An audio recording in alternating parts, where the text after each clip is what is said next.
Pickaxe.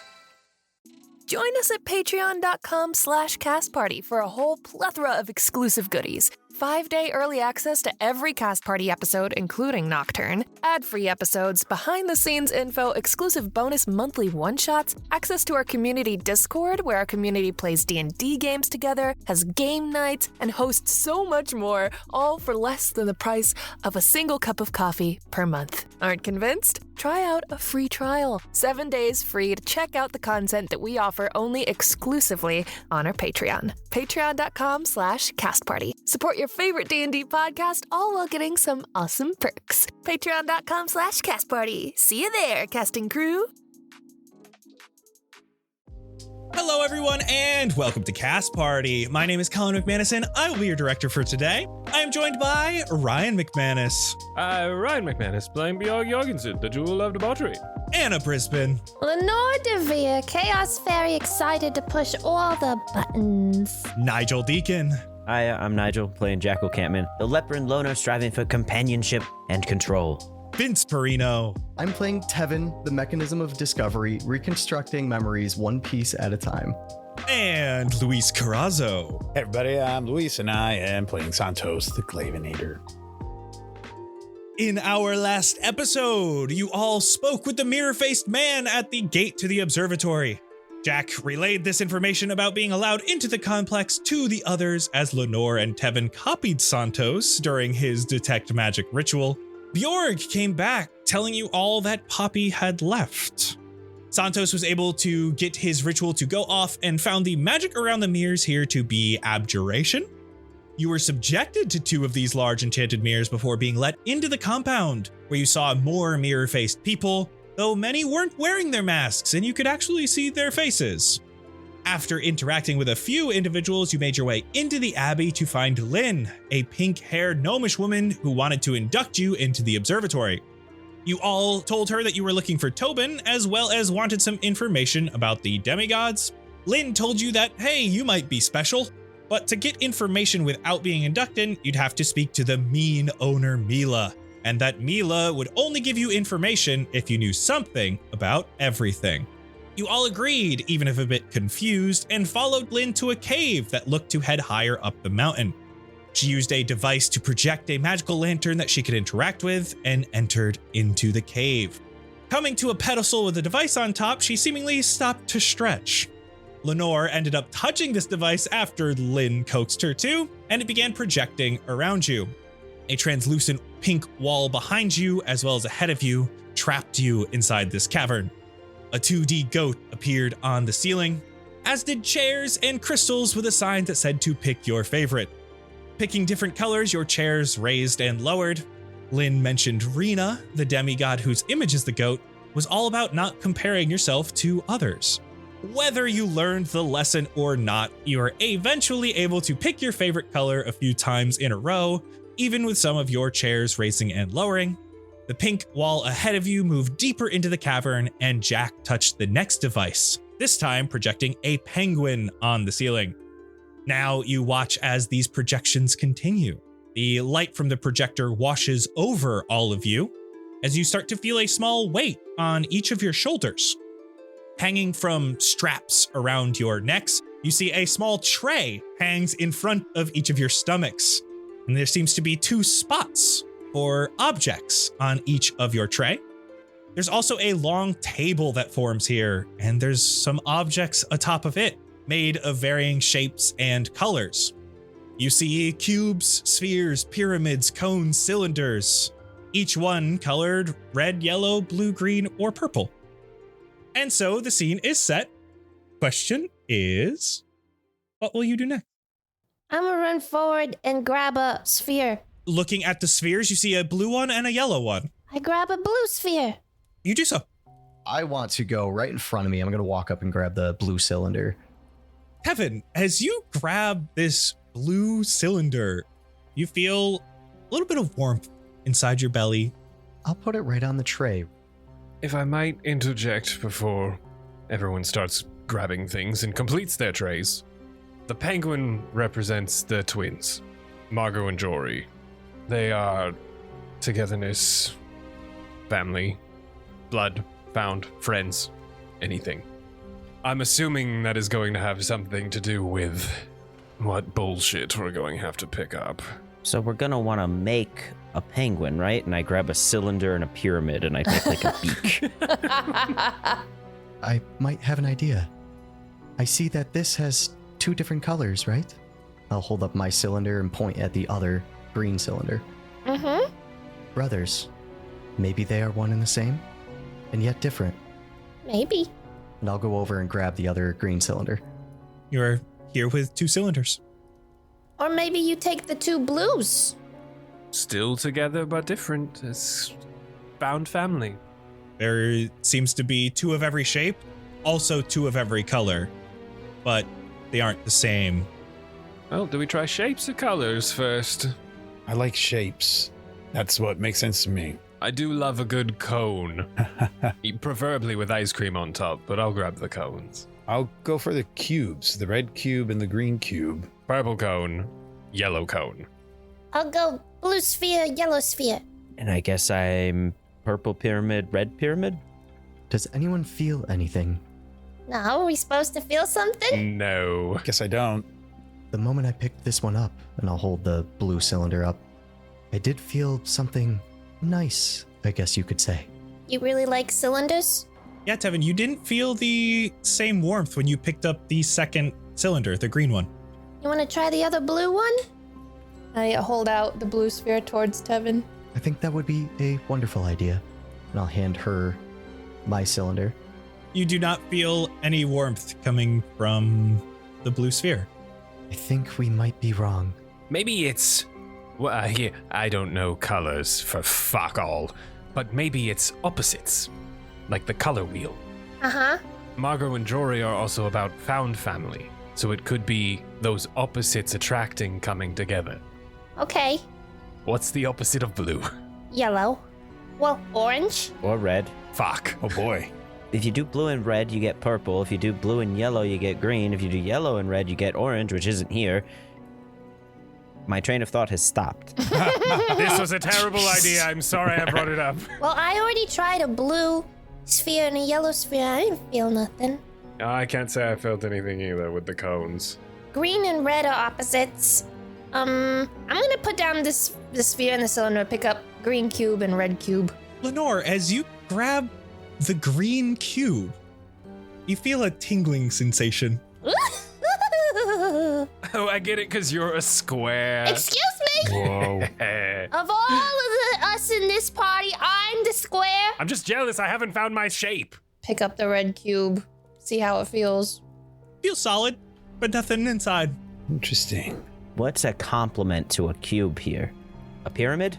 Here, try this one. And I'll hand her a red pyramid. I'll take red pyramid, green cube. Can you toss me the purple pyramid just for funsies? Purple pyramid coming at you. It looks like a diamond, but upside down. Neither of you feel anything. Damn it. Wait, Lenore's chained. What? Pyramid for pyramid. You want the red one? It's worth a shot. I have purple. Okay. I'll take purple pyramid, green cube. Lenore, as you grab the purple pyramid, I knew it. you feel a warming sensation. Woohoo! I put them on the tray. Okay, why these two? They were right next to each other on the table to begin with. I don't know if that's got anything to do with it. Purple pyramid and green cube, they can be stacked together. They have the same number of sides on the surrounding. Maybe all of the letters in the words form penguin when you make them together. Where's the G? And the Y. What? Pyramid has a Y in it, and I don't know if there's a Y Oh. in penguin. Oh. I went the opposite. We came at it for we were thinking the same thing, but from opposite directions. Opposite direction.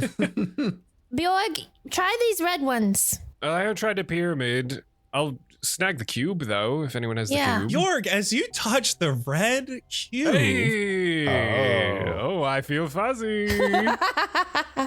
You should try one of the yellow ones. I'm just saying. I don't know which one. Cube, I don't know which one, but you should try one of the yellow ones. I picked up the cones and I picked up the red pyramid, so those are out for me. So I'll grab the sphere, the yellow sphere. you do so. Damn it, and I throw it towards Jack. I'll attempt to catch it, I guess. It stings your hand really quick, but other than that, it's nothing. Man. I'll go take it from Jack. I've been feeling kind of drawn to the yellow sphere. Santos, as you touch the yellow sphere, What the hell, man? there is a warming sensation. Okay. What is causing this? I'll pick up the blue sphere. Jack, as you touch the blue sphere, Oh, I got one. Oh, he's fuzzy! I think the red pyramid might be a match for this for some reason. I'll go over and grab it for him. as you grab it, Tevin, you don't feel anything. Darn. Okay, and then I'll hand it to him. As you hand it to Santos, however, Santos, as you grab the red pyramid. Oh. I've got my 2, and I'll place them on the tray. Well, that leaves the green cylinder for me, I suppose. Thank you, thank you. Purple cone for me? As you grab your purple cone, feel a little bit warm and tingly. These objects feel nice to be around. And there's a momentary flash of all of the colors. The shapes get larger and smaller, just a brief moment until all of the projections cease. And you watch as the pink barrier ahead of you moves further down the cavern. Lynn just starts clapping and jumping up and down. Yes, I know exactly what we did. You did great. Well done, everybody. Is this like how penguins mate or something? Like, what is this sequence? I don't understand. You didn't even listen to when he was talking. Oh, You're... Told you. well, if we listen to him all the time, we'll never get anything done. It's MJ, it's Margot and Jory. It's like, it doesn't matter what you look like on the outside. It's how you make each other feel on the inside. Oh my God. How does a cube make a cylinder feel any good? I don't Could understand. they all fit inside one another? Like my cylinder could technically fit inside a cube, I guess. If I don't care where you're putting your cylinder.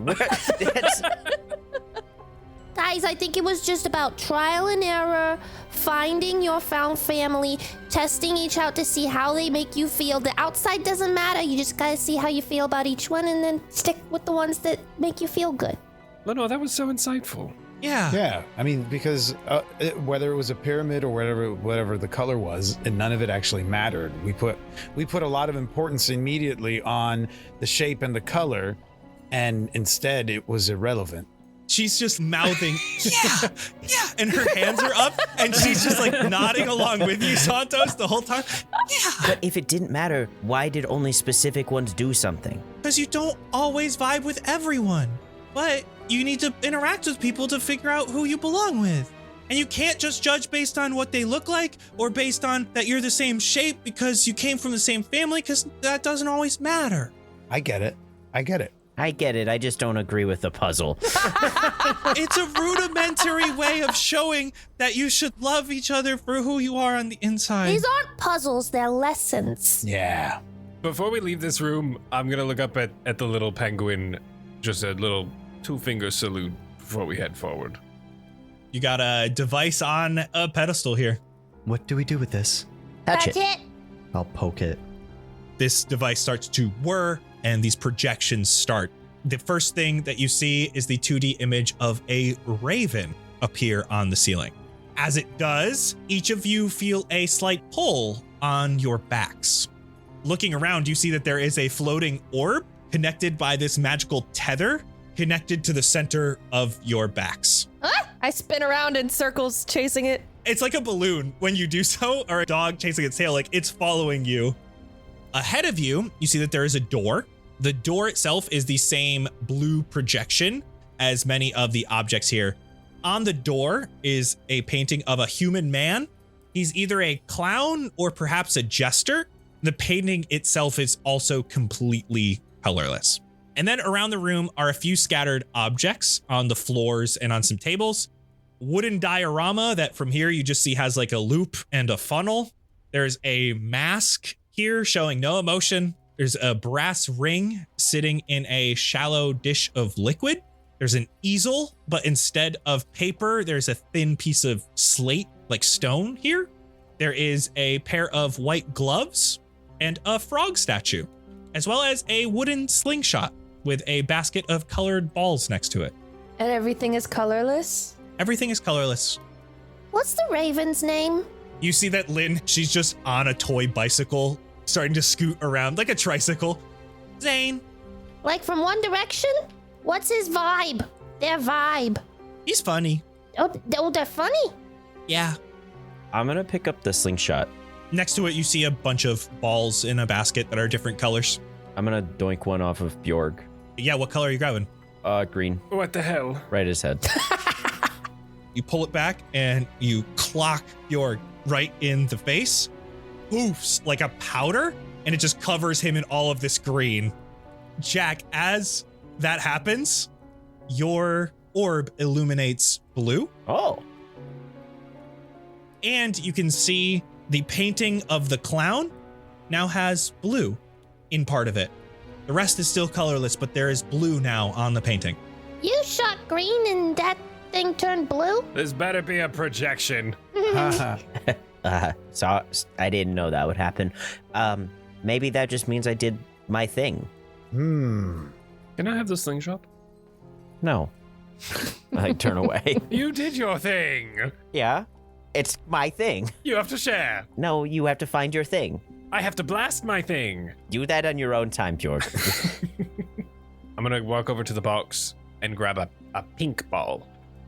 And I'm gonna turn around really fast and whip it at Jack. But really purposefully go for Lenore. Roll to hit! 15 plus something. Where did you hit me with it? Probably your shoe, if you're flying. Whoa! Oh, I kind of like it. Pizzazz. Does anything else Kick happen? my pink feet. Lenore, your orb starts to glow red. Whoa! And then you start to see red on the painting as well. I don't know what this means, but I'm glad I helped. Wait, so when Jack shot you, his orb turned blue? But then you shot me and my orb turned red? Yes, I am apparently not supposed to glow. Yours is maybe the mask or the hands. I'll go look at the mask, and then I'm going to take a second and wait for everyone else to do something. I'm curious about the mask too, but I don't want to disrupt you. Take it, please. Maybe this one's just about having fun.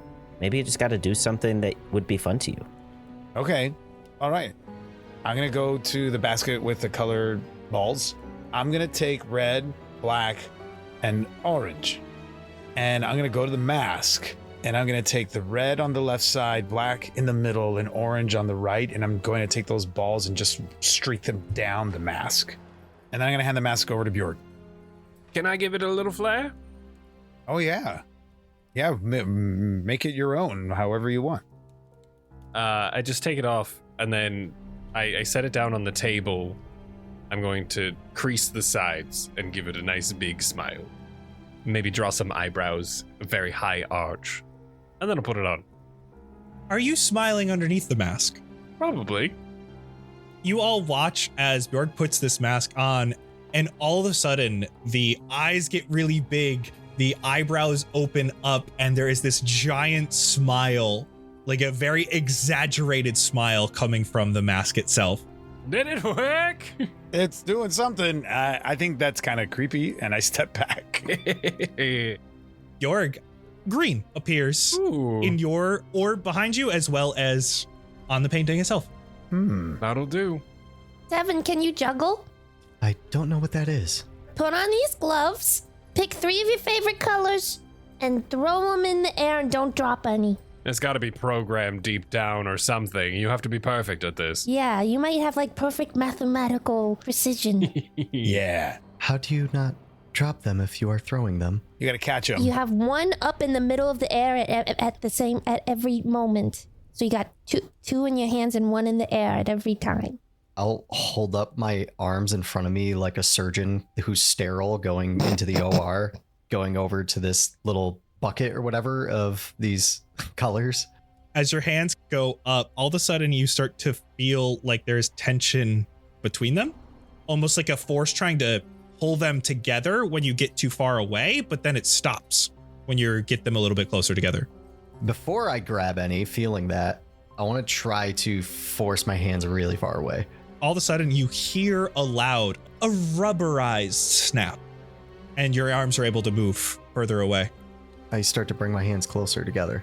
All of a sudden, it feels like there's a box in between your hands. He's a mime. Look at him. He just made a perfect box with his hands. What? Are you ready? And I'll force my hands far apart again. All of a sudden you hear, You dropped it! Oh, I'm so sorry. I do not know what I did. Make something else. And I'll try to like form my hands like a ball. you do so, and all of a sudden you feel like there is a ball in your hand. Now throw it at Jack and pretend it's a water balloon. I do so. Wait, what? Ugh. That was unpleasant, but impressive. This is fun. I love these. And Tevin, your orb starts to glow yellow. I think you were right, Lenore. I don't know what I said. That wasn't juggling. I lean up against the wooden bench here, and I take the mask off, and I settle it on top of my bowler hat, and I cross my arms, and I just look over at Santos. All right, Mr. God. Oh boy. I've never seen you have fun before. What? I have had tons of fun. Very convincing. It's expressed immensely. Okay. I'm gonna go to the frog. I'm gonna take the frog that's, it's kind of observing it. I'm gonna tilt its head as though he is kind of scanning the track. And then I'm gonna pick him up like a little toy and have him go over to the marble and smack the marble to give it enough momentum to go down the track. There's a couple marbles here. We'll say there's 5 of varying colors that are all held in by one plank of wood. Sets all 5 of them off. Oh, and as I do that, as I'm walking the frog over, I'm gonna say in a little voice, my name is Bjorg, and you need to have more fun, Santos. and that is the last thing I say as I smack the marble across the track. Which marble catches your eye before they start going down? Like prismatic in a way. You're showing the frog as they go around these different funnels, these loops. They're splitting off into different sides. There's different obstacles that they're like bouncing off of.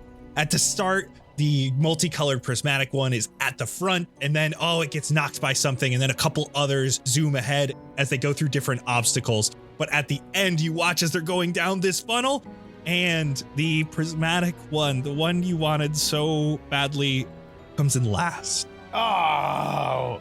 I'm gonna make the Bjorg frog I grab his arms and I put him on his face and he starts to weep and cry. So I'm gonna make him run around, and as I'm doing this stuff, I'm making him run around like in despair, weeping, and I'm watching Bjorg periodically, just like checking in with Bjorg. Oh, no. Yeah, he's looking at Bjorg, and I've learned that everybody picks on Bjorg a little bit, and it seems to me that Bjorg kind of likes it a little.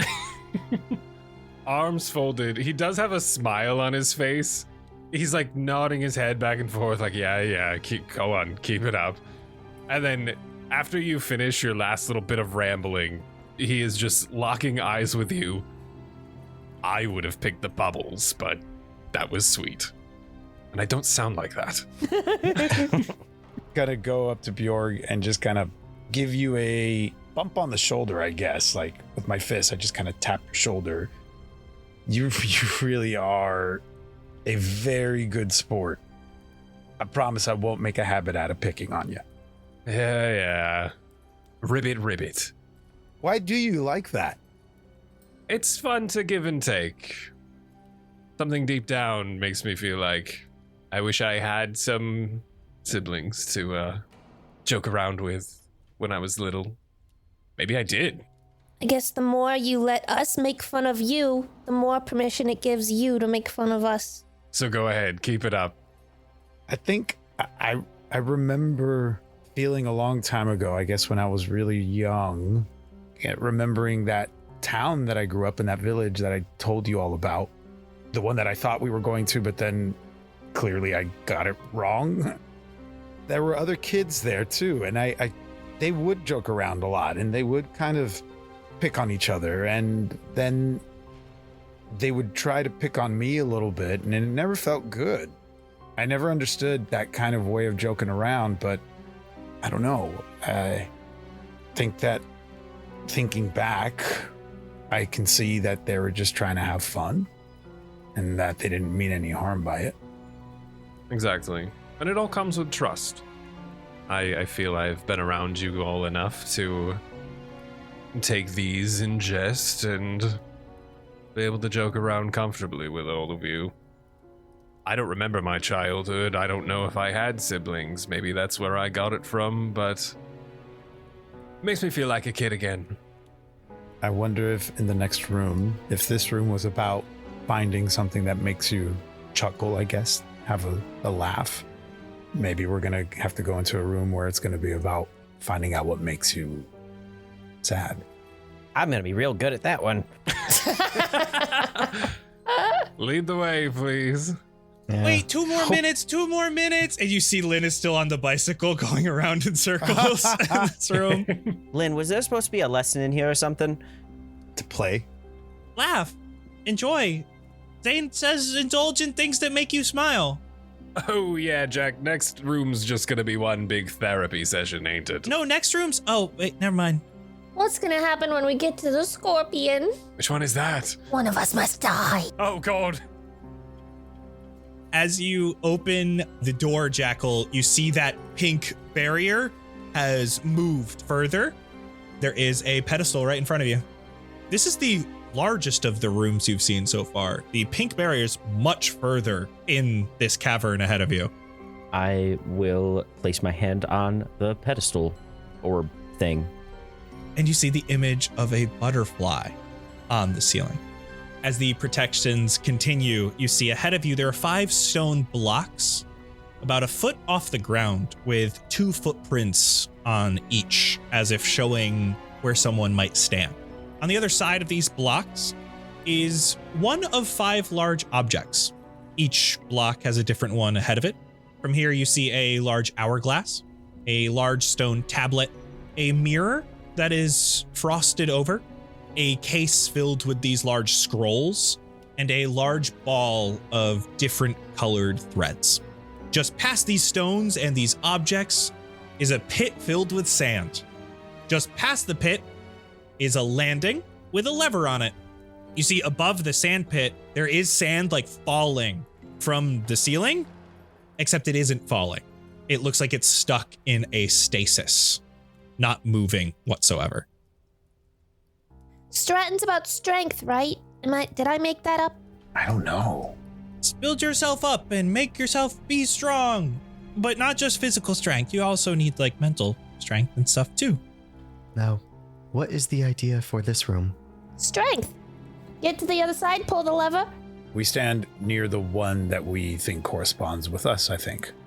If I were to guess, I'm just going to stand in front of the scrolls because it could be an indication of blueprints if we're talking about ourselves. Blueprints, maps, drawings. I like this yarn. That seems very Lenore. I'm kind of drawn to the hourglass. I guess I will look into this mirror and see if I can find anything. That leaves me with the slab. How's that make you feel, Jack? The slab. It's starting to feel like a metaphor. Told you it was a therapy session. I'm not talking about anything yet. Jack, as you step onto the pedestal, above you in the ceiling, there is a flame that lights. Starts coming down towards your head. It's very small. It doesn't continue moving.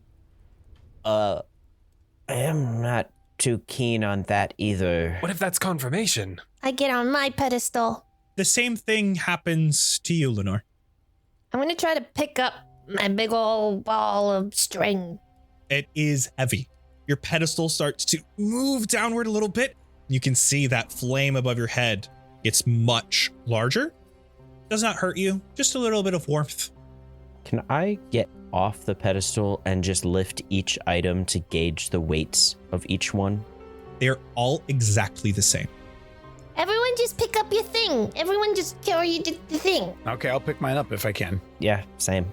Flames of light above your heads. There's no difference between the flames once we're all holding our objects. Jack, you'll notice the only difference between the flames right now is that Lenore's is the biggest and Tevin's is the smallest, but it looks like it's correlated to their height. Each flame is about a foot taller than the person is right now. Oh. A foot higher maybe 2 feet. As all of you pick up your items, you see ahead of you, the sand starts falling again. The sand that was previously in stasis is now falling. I could carry another one while I'm sitting here. I don't know if that does anything. I might get fired. I have mine picked up. I'm going to step off the pedestal. You try. This thing is so heavy that you are not able to lift your feet. Oh, wow. What? I'm going to replace the hourglass, put it back down. As you do so, the sand stops falling ahead of you.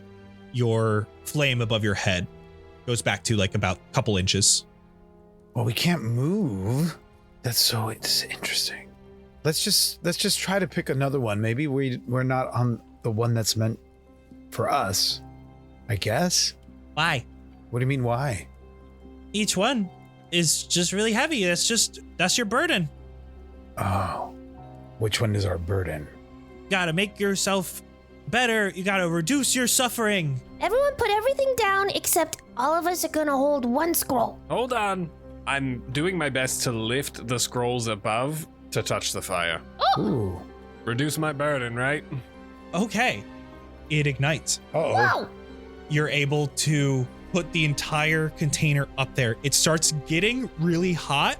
So I do want a Constitution saving throw, but because you're using the container, I'm going to give you advantage. 15. That's going to pass. You're going to take 4 fire damage. Reduced to 2, I am resistant. And you notice that your flame has gone down overall, and it feels like you can move. Well, that helped a little. Oh, shit. I pick up my nice little fancy loafer. Okay. Watching him reduce the weight of his, I'll look at the mirror and just punch it. You're able to crack the mirror. And then I'll try to pick it up again. You're able to knock out a bunch of the actual mirror pieces, so you're really only holding the frame, and you watch as above as well. The flame is much smaller. You too feel like you can move. And ahead of you, the sand still falls. Seems much easier to hold this now. Let me try something. Can I reach over and grab the hourglass and try and smash the slab with the hourglass in the hopes of also smashing the hourglass to get the sand out? Roll me investigation as you do so. 16. You're trying to get it nice and high to be able to knock this stone slab ahead of you. And you notice on the bottom of the hourglass, there looks like there is like a stopper where you would fill the hourglass. Oh, neat. Slam. Okay. Roll me an athletics check. 16. You're able to break the stone slab into 2 pieces. Sure, the hourglass shatters too. It is glass, yeah. Great. I'll hand that over to Santos. There's a stopper on the bottom if you want to remove the sand. Okay. Well, thanks for that. Anytime. But it's lighter, I think. Much lighter. I will say, Santos, when he grabbed it from you, you watched as the sand falling ahead of you went back into stasis. Oh. Until you grabbed it back, and then he also grabbed half of that stone slab back up. Interesting. Okay, well, I'm going to lift it up. And you realize how much lighter it is, and that you tried to move earlier. Oh, this is lighter now. Oh, right. I can move. Does everyone feel like they can move? Yes. Yeah. I'm gonna cast Reduce on my string, make it small. Amazing. It's still about the size of a basketball, able to hold it just fine. Let's go! I'm gonna try to fly across this sand with the ball. You get covered in a little bit of the sand that's falling, but you are able to get to the other side, and there is a lever. Before I head over, I'm just going to go over to Lynn first. Can I help you through the sand? Tevin, as you go over to her, you see she's not as peppy and excited as she normally is when you've done something super well. She actively has a notebook out. She's smiling and writing in it. Oh, sorry. No, I'll be fine. And you see she finishes what she's writing and closes it quickly. These are quite heavy. I don't want you to get stuck over here or in the sand. I don't need one. She just skips to the edge of the sand and starts walking across. Look at that. And I'll go across as well.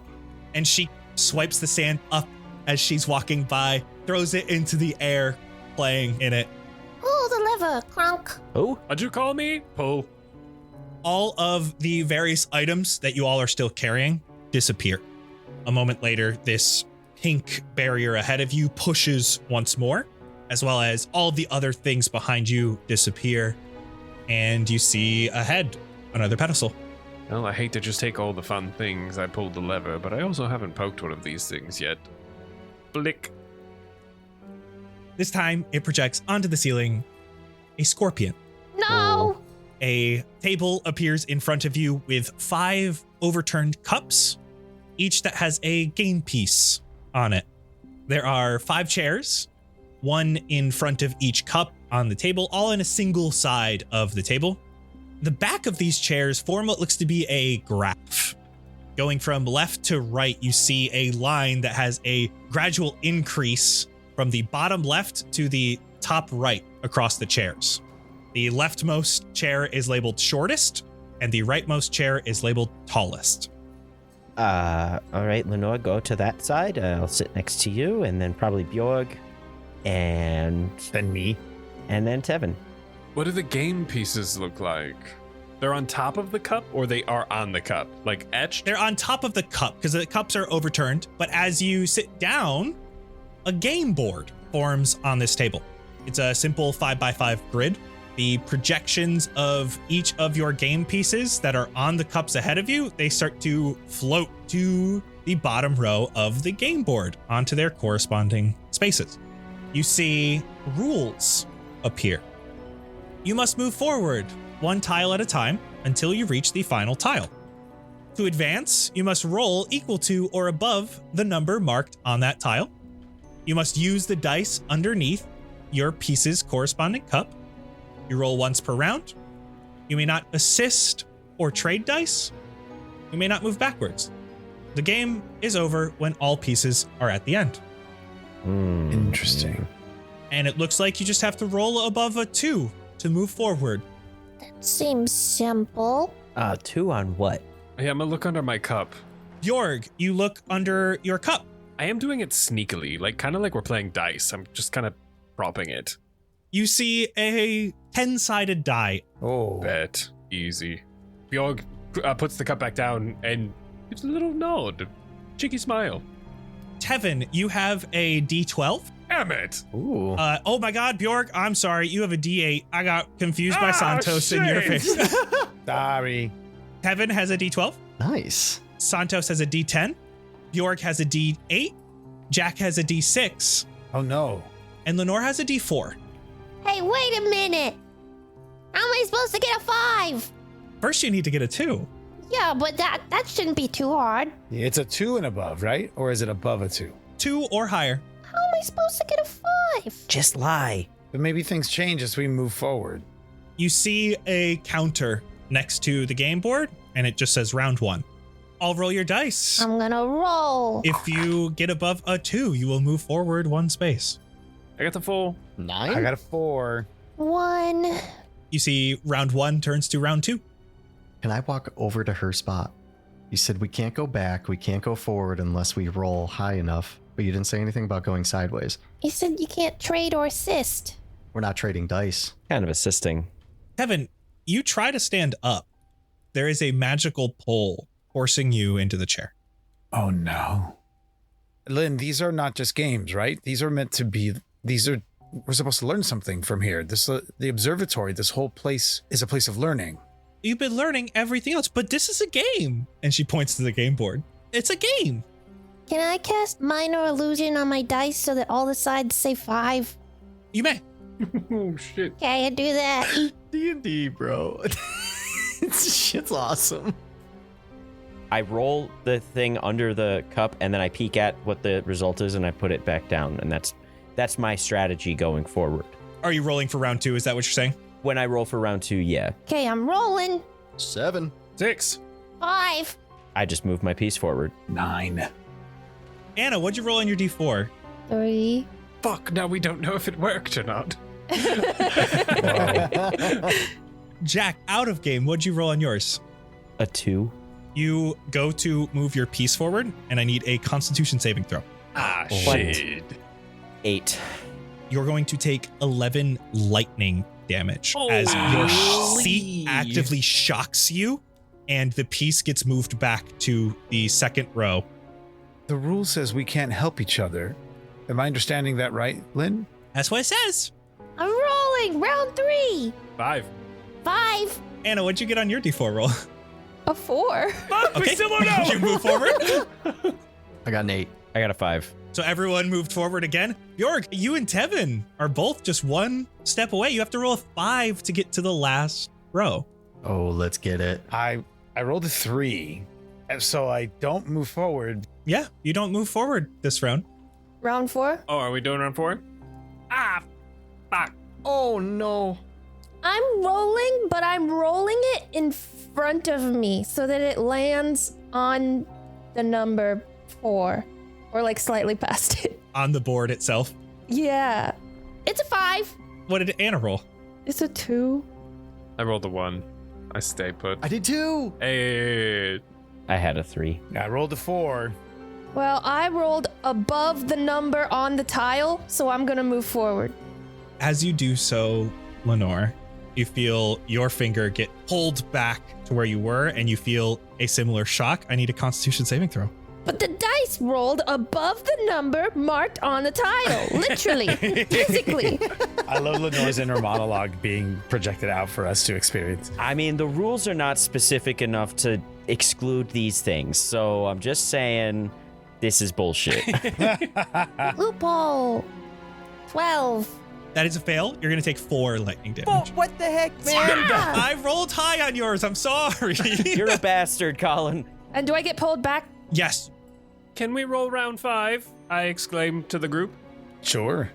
Rolling. 6. I rolled, exclaiming to everybody, I rolled a 7. I would like to give this number to Lenore. It's not my die, it's my result. Ooh. I don't know about that. You must use the dice underneath your piece's corresponding cup. Well, you are using it. You're just not using the result. Well, I rolled a 5 anyway, so I'm gonna go. What did Anna roll? A 3. Even just touching it, you start to feel your finger be pulled back. But on my con save, I rolled a 21. 2 half to 1 lightning damage. So I guess I go forward then if I got a 7. I go forward too. I got a 5. Everyone else is closing in. Jack, you have 1 row to go. You just have to roll above a 5. And then Bjorg, Santos, Tevin, you are at the end. I'm looking at Lynn. What's Lynn doing? She's watching. Are you having fun? Yeah. No. Why not? I'm concerned. I'm worried about our companions that are struggling Why are they struggling? because the game wasn't fair. Yeah, it's not fair. Can I take my dice after my piece makes it to the end? Can I take my dice and put it back under my cup? If I shift it over to Santos, will anything happen? Please try to hand this over to Lenore and have her give me hers. That's trading. Not if you don't give him anything. Isn't that assisting? As you're watching Lynn, she just keeps pointing to the scorpion on the ceiling. Can we just talk about this, guys? Every other room, the answer was the demigod and what the demigod teaches, right? Yeah.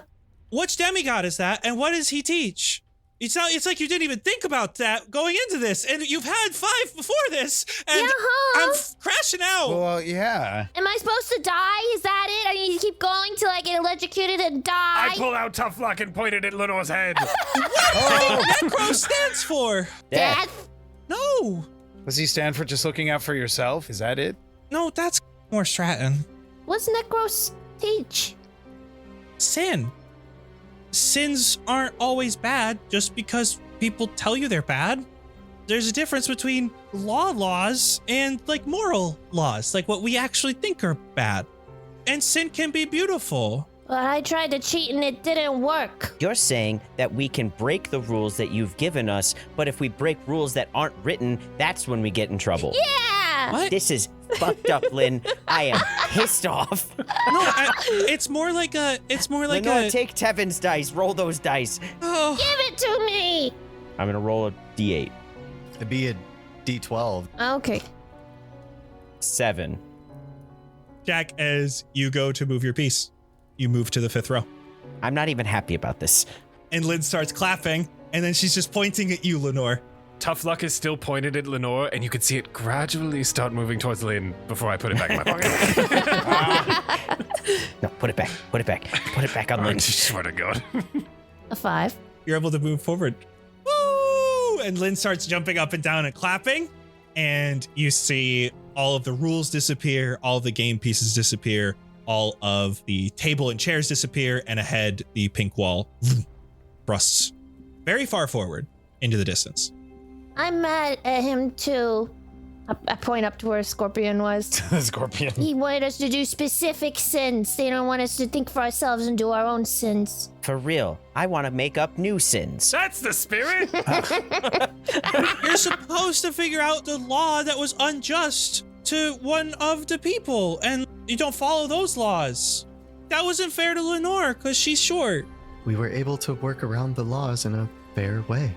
Technically, you did break the law, the rule, but it was okay because it was a bad rule. It was a unjust rule. Okay. And so you fought against inequality. And she smiles. Hooray. I'm gonna Sure. throw you into a tree when we get out of here. You watch out. And ahead, there is another pedestal. Santos, you haven't bonked a pedestal yet. No, I don't think so. Get up there. I'll go to the pedestal and not touch it. Lynn says, "This is the last one. This is the last one." Santos, you touch the pedestal, and above you, the symbol of an ant. Ilos. And for today, that's a wrap. No. Oh my god. No. What? And we're going to see what's behind that over on patreon.com/castpartybts. We're going to talk about how they completely did one of these, not a way that I had ever thought of. And I'm so excited to talk about that. Patreon.com/castparty. BTS comes out next week. We got after parties. We got so much extra amazing bonus content for you over there. And so go check it out. Okay, bye-bye. Okay, bye. Bye. I swear to God, if you give me more rules next time, I'm gonna be pissed. Oh my, Jackal's crashing out at the die roll again. It's not as bad as Anne, who screamed at the sand for an hour trying to get it to fall. And to be fair, they are doing better than a new guy. He thought Zane's room meant he needed to build a full circus. He actually did pretty well with the mime gloves, except everything was invisible. Bass Drop got stuck in the invisible mirror maze for hours. That was the same group where Dragons insisted that the puzzles didn't want to be looked at. So she wore a bucket on her head the entire time. I couldn't hear her at all, but honestly, top 5 run. At least that one was fast. Havoc Hopsack thought Necros had to be teaching patience. He rolled that 4-sided die for 6 hours. I got a power nap. Then there was Dubward, who claimed he could speak with the demigods directly. He really was just screaming, "Reveal your secrets!" to the ceiling over and over again. He didn't get past the first room. Kana, however, got all the way to the second room before stopping. They just really liked the different shapes, so they built a tower. It was pretty. Way more pretty than when Shy Guy used the slingshot and the colored balls to make that disgusting green monster thing on the wall. Said it was pretty, and hey, who am I to judge? Okay, I was judging, and it was gross looking. Oh, good job, Tevin. You got to the end. Now, are you going to make fun of the others who aren't finished yet, like Saint E. Love did? No, you seem more like Eric 5. He silently made his own podium out of chairs to be number 1 while all the others struggled. Comical, but not helpful.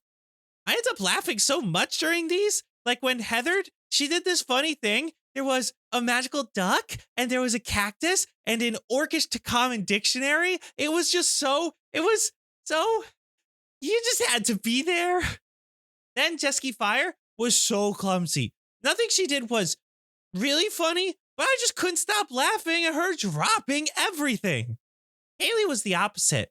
Aced every test, but dang, she was just so funny the whole time, getting each of us with one-liners.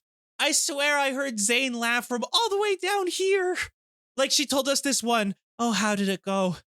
Jonas tried to commune with the stars. He got sunburnt. Because the sun is a star. I learned that from Judgment Day. They knew all about the constellations and things up in the sky. Like, did you know that the moon is made of cheese? I'm pretty sure it's provolone. Oh, but then there was Lexi, who was also so funny.